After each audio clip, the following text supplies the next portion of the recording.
हरे कृष्णा। श्रीमद् भगवत गीता अध्याय 2 सांख्य योग श्लोक 15। यम ही न व्यथन्त्येते पुरुषं पुरुषर्षभ सम दुःख सुखम धीरम सोऽमृतत्वाय कल्पते। श्री कृष्ण भगवान कहते हैं अर्जुन से, हे पुरुष श्रेष्ठ। अर्जुन को कहते हैं, हे पुरुष श्रेष्ठ।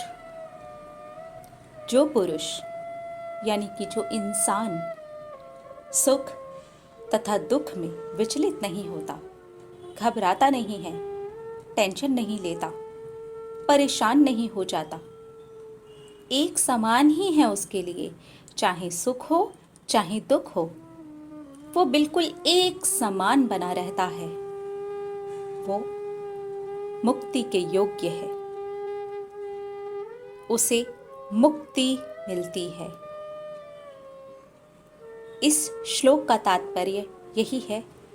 श्री कृष्ण अर्जुन को यही समझा रहे हैं। इस श्लोक को हम अभी इसी वक्त अपने जीवन में किस तरह से उतार सकते हैं।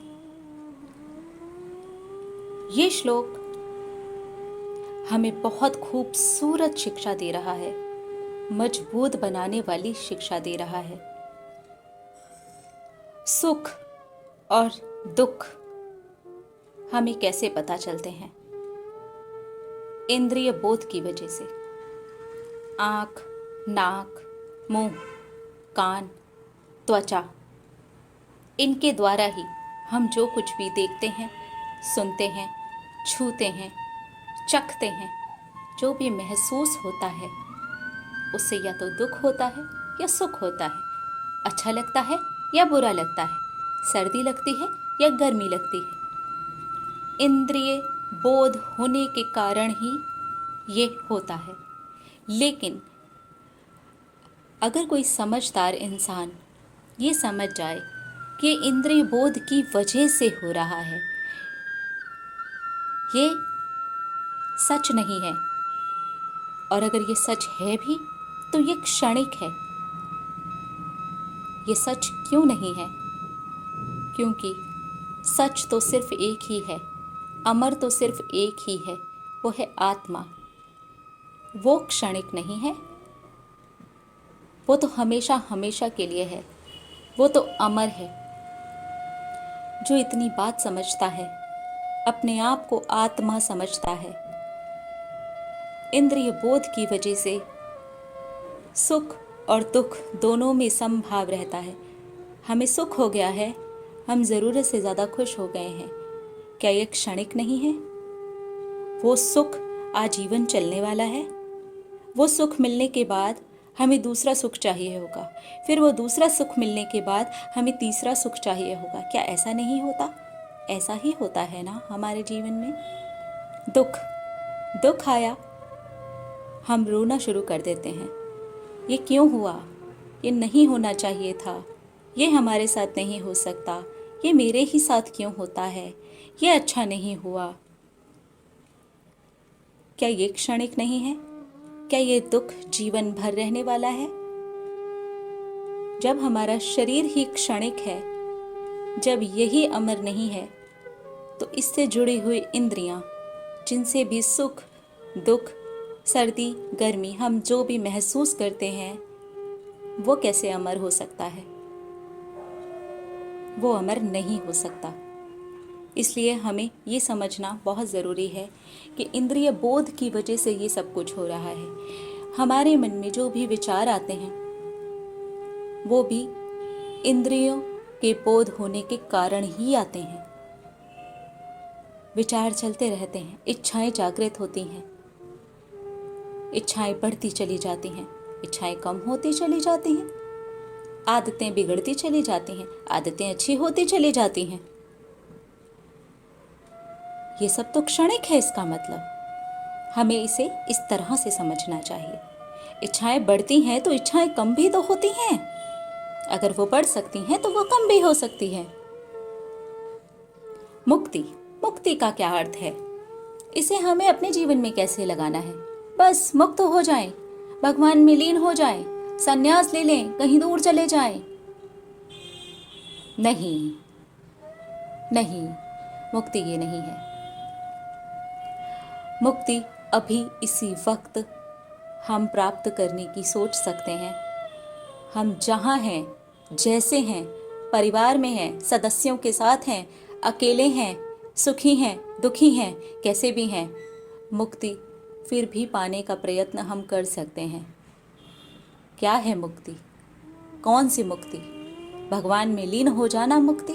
नहीं, स्वयं में लीन हो जाना मुक्ति, स्वयं को पहचानना मुक्ति। मैं आत्मा हूं, यह है सच्ची मुक्ति। आत्मा अमर है, यह है सच्ची मुक्ति। क्योंकि अगर हमने स्वयं को आत्मा रूप में जान लिया, तभी हम जान पाएंगे कि परमात्मा क्या है। हम अपने आप को सिर्फ और सिर्फ इस शरीर में रहते हुए जानते हैं। ये जो विचार चलते हैं उनके द्वारा जानते हैं। ये जो इच्छाएं जागृत होती हैं या कम होती चली जाती हैं या बढ़ती चली जाती हैं, आदतें बनती चली जाती हैं या बिगड़ती चली जाती हैं या सही होते चले जाते हैं, हम उसके द्वारा अपने आप को पहचानते हैं, जो कि सच नहीं है। वो झूठ है, वो झूठ है। हम वो हैं ही नहीं। वो तो सिर्फ एक ड्रेस है जो हमें यहाँ मिली है, एक चोला है जो हम यहाँ पर पहन के आए हैं अपने कर्मों के चलते। कर्म करते करते करते ये ड्रेस हमें मिल गई है। हम सिर्फ और सिर्फ एक कैरेक्टर प्ले कर रहे हैं। क्या जो नाम है हमारा, वो नाम है हमारा? वो नाम तक नहीं है हमारा,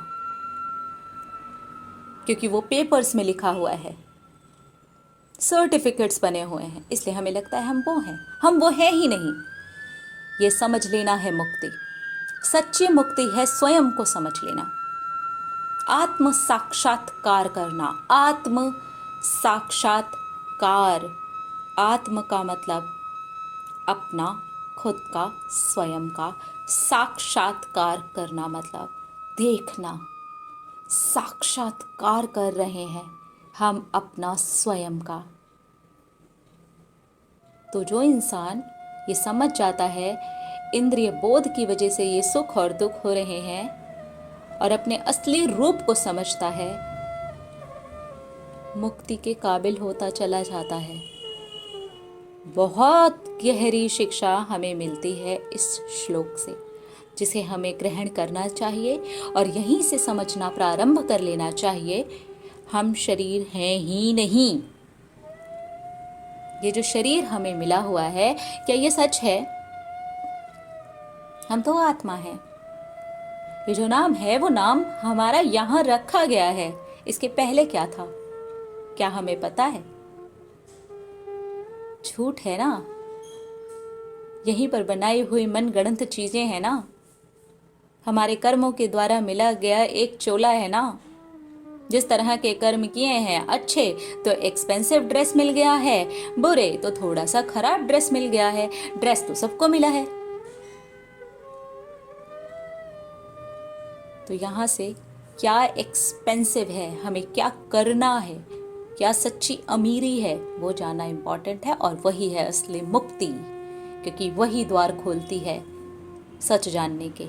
एक आत्मा ही परमात्मा को जान सकती है। इस शरीर के द्वारा तो हम सच में नहीं जान सकते।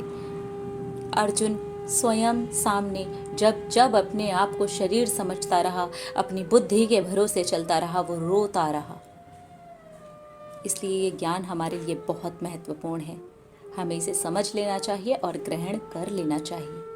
मिलेंगे अगले श्लोक में और देखेंगे हमारी श्रीमद् भगवद गीता हमें क्या शिक्षा दे रही है। हरे कृष्णा।